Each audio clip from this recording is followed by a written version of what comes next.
आज आगरा ने एक युवा एथलीट को, आगरा का दीप जो भारत के लिए मेडल जीतता, आगरा का नाम रोशन करता, वो आज हमारे बीच में नहीं है। तो उसने बोला हमसे, हमारे बड़े भाई से, कि अंकल जी तुम भरतपुर आ जाइए और सरकारी हॉस्पिटल में उनकी तबीयत खराब है, बोल नहीं रहे। इसी कारण हमारे पैरों के नीचे से जमीन सरक गई। अच्छा, आपको सरकार की तरफ से कोई कुछ मदद मिली या जहाँ के जो सांसद विधायक है उनकी तरफ से? कोई नहीं मिली।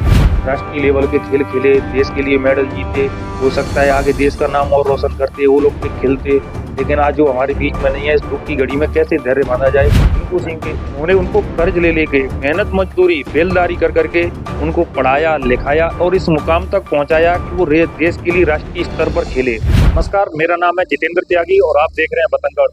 दोस्तों, जनपद आगरा के एक ऐसे खिलाड़ी, एक ऐसे एथलीट जिन्होंने राष्ट्रीय स्तर पर मेडल जीतकर देश का नाम रोशन किया, आज ऊपर भगवान ने ऐसी कुछ किया जो आगरा के इस दीप को हमसे छीन लिया। आज वो दीप हमारे बीच में नहीं है।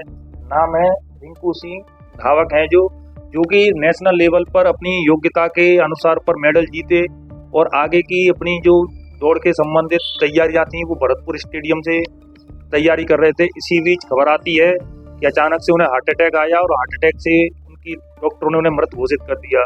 इसी बीच हम खबर को कवर करने के लिए उनके परिवार के बीच में आ चुके हैं, उनके पैतृक गांव नागर में आ चुके हैं और यहाँ पे उनके माता पिता से बातचीत करेंगे कि इस दुख की घड़ी में मतलब कैसा उनका समय गुजरा है और मतलब क्या परिस्थितियां रही कि आज हमारे बीच में रिंकू सिंह नहीं है। हमारे साथ रिंकू सिंह जी के एथलेटिक रिंकू सिंह जो खिलाड़ी थे उनके चाचा हैं, इनसे हम बातचीत करेंगे। क्या नाम है आपका?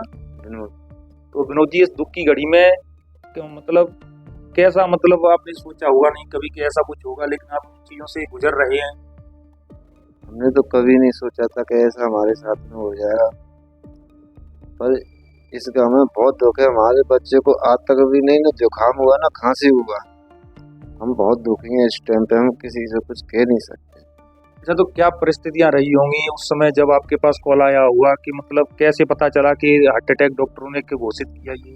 हम तो सुबह 6:45 बजे अपनी चाय पी रहे थे, तो हमारे बड़े भाई पास हम बैठे थे, तो हमारे बड़े भाई के पास में फोन आया उसके संग के लड़के का। तो उसने कहा था कि अंकल जी आप रिंकू के पिताजी बोल रहे हो क्या? हाँ भैया बोलो क्या बात है। तो उसने बोला हमसे, हमारे बड़े भाई से, कि अंकल जी तुम भरतपुर आ जाइए और सरकारी हॉस्पिटल में उनकी तबीयत खराब है, बोल नहीं रहे। इसी कारण हमारे पैरों के नीचे से जमीन सरक गई। नहीं, दुख की घड़ी में आप रोइए मत। और जैसे कि पिछली बार रिंकू जी से आपकी कब बात हुई? हमारी तो एक 10 दिन पहले हुई थी। हमारे घर आया था, हमारा बेटा था, हमारे घर आया था, हमसे मिल गया था, खूब हंसी खुशी। अच्छा, सरकार से किसी भी प्रकार का आपको, मतलब सरकार से या क्षेत्रीय नेताओं से जो प्रतिनिधि है, जनप्रतिनिधि है, उनसे किसी प्रकार की सहायता मिली आपको? कोई सहायता नहीं मिली, कोई सुनवाई नहीं। इस समय हमारे साथ रिंकू सिंह जो धावक थे, एथलीट थे, उनके सारे परिवारीजन हमारे साथ हैं, उनके पिताजी भी हमारे साथ हैं, तो उनसे जानेंगे तो ऐसी क्या परिस्थितियां रही थी कि अचानक से आगरा के दीप रिंकू जी कैसे छोड़ के चले गए हमें, तो क्या परेशानी रही, कैसे पता चला आपके पास फोन वगैरह कैसे आया था? संध्या को खूब बढ़िया था। ऐसा कोई 10-11 बजे फोन किया हमने। फोन करने के बाद खाना वाना बना रहे थे, मेला देख के आए। मेला देख करके खाना पीना बना करके खा करके सो गए। सुबह 6:45 बजे फोन आ गया हमारे पास। हम तुरंत यहाँ से चले गए। देखा तो हमको कुछ नहीं मिला, उसमें खाली वेंटिलेटर पर लोटा हुआ मिला था। भरतपुर में रह के वो आगे की अपनी खेल प्रतियोगिताओं की तैयारियां कर रहे थे, तो यहाँ से भरतपुर काफी दूर है वैसे तो आपको जाने में भी समय लगा होगा। समय लगा था। तो डॉक्टरों ने मिलने दिया या देखने नहीं दिया? क्या नहीं, जाते हम मिलने दिया, पर उन्होंने कोई टेंट ट्रीटमेंट बनने का कोई हिसाब ही नहीं लगा था। हाँ, तो अचानक से, जैसे उनकी उम्र थी 20-21 साल की उम्र में अचानक से हार्ट अटैक आना, तो मतलब एक बहुत ही एक संदेह का विषय भी है।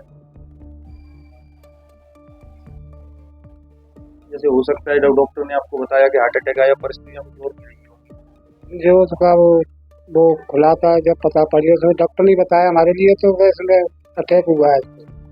हमको तो जब ऑपरेशन हो रहा था उसको हम अंदर ही नहीं जाने दिए थे। हाँ, तो ये रिंकू सिंह जी के पिताजी हैं। अच्छा, आपको सरकार की तरफ से कोई कुछ मदद मिली या जहाँ के जो सांसद विधायक है उनकी तरफ से कुछ मदद वगैरह मिली आपको? कोई नहीं मिली सर, कोई नहीं मिली ना, कोई मिलने आया, के लिए आया यहाँ? कोई नहीं आया। तो जैसे कि उन्होंने बताया कि सरकार की तरफ से इनको अभी तक कोई मदद नहीं मिली है, ना यहाँ के जनप्रतिनिधि सांसद विधायक कोई भी इनसे मिलने नहीं आया है। इसी बीच हमारे साथ रिंकू सिंह के बड़े भाई हैं, उनसे बातचीत करेंगे। बड़े भाई हैं, क्या नाम है आपका? बीनू। तो बीनू जी, आपको लास्ट बार आपकी रिंकू जी से कब बातचीत हुई? 9 तारीख को 9 तारीख को 9 तारीख को हुई थी। तो जैसे आपको कैसे पता चला कि उनको हार्ट अटैक वगैरह फोन गया था पास, मैं भी बाहर रहता हूँ। कैसे थे रिंकू जी अपने जीवन स्वभाव? बहुत बढ़िया। तो राष्ट्रीय लेवल के खेल खेले, देश के लिए मेडल जीते, हो सकता है आगे देश का नाम और रोशन करते, ओलंपिक खेलते, लेकिन आज जो हमारे बीच में नहीं है, इस दुख की घड़ी में कैसे धैर्य बांधा जाए? तो यहाँ के जो सांसद है, विधायक है या सरकार की तरफ से आपको कोई मतलब मदद मिली? कोई नहीं मिली। कोई मिलने आया आपसे? नहीं। तो जैसा कि उन्होंने उनके भाई ने बताया हमें कि यहाँ पर उनको कोई मदद नहीं मिली। और इसी बीच जो रिंकू के साथ उनके साथ दोस्त रहते थे, गांव में हर वक्त रहा करते थे साथ में, उनसे बातचीत करेंगे। क्या नाम है आपका? मेरा नाम बादल नरवार है। तो बादल जी, रिंकू जी आपके साथ हाँ, मित्र था मेरा, हम बचपन से साथ रहे दोनों। तो अचानक से ये खबर सुनी होगी तो कितना बड़ा दुख का सदमा लगा होगा? वो तो लगाइए, पर जो है वो तो सहना पड़ेगा। अच्छा, तो रिंकू जी जैसे खेल के लिए जाते थे, कभी कहीं कोच के लिए गए, कभी खेलने के लिए गए होंगे, तो साथ जाते थे? हाँ, मैं उसे साथ लेके जाता था, फिर वो बाहर रहने लगा, फिर बाहर प्रैक्टिस किया उसने, फिर वो बाहर से जाता था। तो रिंकू जी ने कहाँ तक के खेल खेले, जानकारी आपको? वो नेशनल तक खेल चुका है। अभी वो 10 तारीख को खेल के आया था गोरखपुर में, स्टेट 3rd मेडल था उसका। हाँ, 10 को गया था वो। तो अच्छा, उन्हें सरकार की तरफ से उनके परिवार वालों को अभी तक कोई कुछ मदद नहीं, पाई कोई है? नहीं, जो कर रहे हैं हम गांव के लोग ही कर रहे हैं अपने आप, कोई सरकार के द्वारा कोई कुछ नहीं है। जो उत्तर प्रदेश का खेल प्रशासन है उनको इस चीज पर ध्यान देना चाहिए। आज आगरा ने एक युवा एथलीट को, आगरा का दीप जो भारत के लिए मेडल जीतता, आगरा का नाम रोशन करता, वो आज हमारे बीच में नहीं है, लेकिन सरकार को इस चीज पर ध्यान देना चाहिए। कैमरे में आप देखेंगे ये उनको मेडल मिले थे अपने जो खेल के, जैसे क्रीड़ा स्थल, समस्त ग्रामवासी, ये नेशनल तक के उनको मेडल मिल चुके हैं और रेस में अच्छा खासा नाम कमाया हुआ था उन्होंने अपना। लेकिन आज उनके जो मेडल है, उनकी उपलब्धियां हैं, वो हमारे बीच में है, लेकिन रिंकू जी हमारे बीच में नहीं है। अगर हमारे बीच में होते तो देश का नाम और भी ज्यादा रोशन करते। अच्छा, यहाँ के जो स्थानीय नेता हैं, सांसद हैं, बाबूलाल विधायक हैं, वो यहाँ पर आए कोई मदद करने के लिए? नहीं, कोई नहीं आया, कोई नहीं आया, कोई नहीं आया। सरकार की तरफ से कोई भी मदद कोई नहीं आया, कोई नहीं। दादा, आप क्या लगते हैं रिश्ते में रिंकू जी के? तो यहाँ पर किसी जैसे यहाँ के जनप्रतिनिधि है, विधायक है बाबूलाल, सांसद है राजकुमार चाहर, सरकार की तरफ से कोई भी आर्थिक मदद? कोई नहीं आया। तो जैसा कि हमने उनके जो ताऊ जी हैं, उनके पिताजी, उनके भाई, जीजा जी, उनके साथ रहने वाले मित्र दोस्त थे उनके, उनसे बातचीत की, लेकिन 12 तारीख की ये घटना है, 12 अक्टूबर की, आज 14 अक्टूबर हो गया, 2 दिन हो गए, लेकिन यहाँ तक क्षेत्र के कोई भी जनप्रतिनिधि भी इस दुख की घड़ी में शामिल होने तक नहीं आए। आर्थिक मदद पहुंचाना तो बहुत दूर की बात है, कम से कम उनको इस दुख की घड़ी में आना चाहिए था, इनके साथ मिलना चाहिए था, और जितनी भव संभव मदद होती, कम से कम मदद पहुंचाने का प्रयास किया जाना चाहिए था। क्या साहब कर जाएगा, बच्चा खवाई ले लेके बेल दही करे करके, और वैसे तुम बार पे ले लेके नहीं है कि ये लोग मकान से भी जो ना छुट रहा जाएगा, इतना पैसा यहाँ पे। मतलब रिंकू सिंह का जो तैयारी का प्रोसेस था, उनके पिताजी ने कर्ज ले लेके चलाया था। इस छोटे से परिवार में, घर छोटा सा है, मतलब आर्थिक स्थिति की अगर बात करें तो इतनी अच्छी नहीं है। तो कर्जा ले लेके बाबूजी करियो जाने, ये समझ लो बेलदाई करे करके मकान से भी जो ना छुट रहा पैसा को बड़ी वजह की पे। जो गांव के स्थानीय लोग हैं उनके बता रहे हैं कि इनके पिताजी हैं रिंकू सिंह के, इन्होंने उनको कर्ज ले लेके मेहनत मजदूरी बेलदारी कर करके उनको पढ़ाया लिखाया और इस मुकाम तक पहुंचाया कि वो देश के लिए राष्ट्रीय स्तर पर खेले। लेकिन आज उनकी आर्थिक स्थिति को देखते हुए कम से कम सरकारों को, नेताओं को, मंत्रियों को आगे आना चाहिए, खेल मंत्री जी को आगे आना चाहिए और इस दुख की घड़ी में उनके साथ बैठना चाहिए और मदद जितनी संभवतः जो भी होनी चाहिए वो की जानी चाहिए। कहाँ सो रहे हैं वो? इसी घर से निकलकर, इसी गरीब परिवार से निकलकर रिंकू सिंह ने अपनी हुनर के आधार पर देश के लिए मेडल जीते, ट्रॉफियां जीती। आज सरकार पता नहीं कहाँ सोई हुई है यहाँ के जो जनप्रतिनिधि हैं, सांसद हैं, विधायक है, वो कहाँ सोए हुए हैं। कम से कम इस दुख की घड़ी में उन्हें यहाँ पर आना चाहिए था और जितनी भी आर्थिक सहायता होती सरकार के द्वारा इनको पहुँचाने की आवश्यकता थी। और हमने आपको पूरा इनका घर दिखाया, किन परिस्थितियों में रिंकू सिंह निकले होंगे यहाँ से।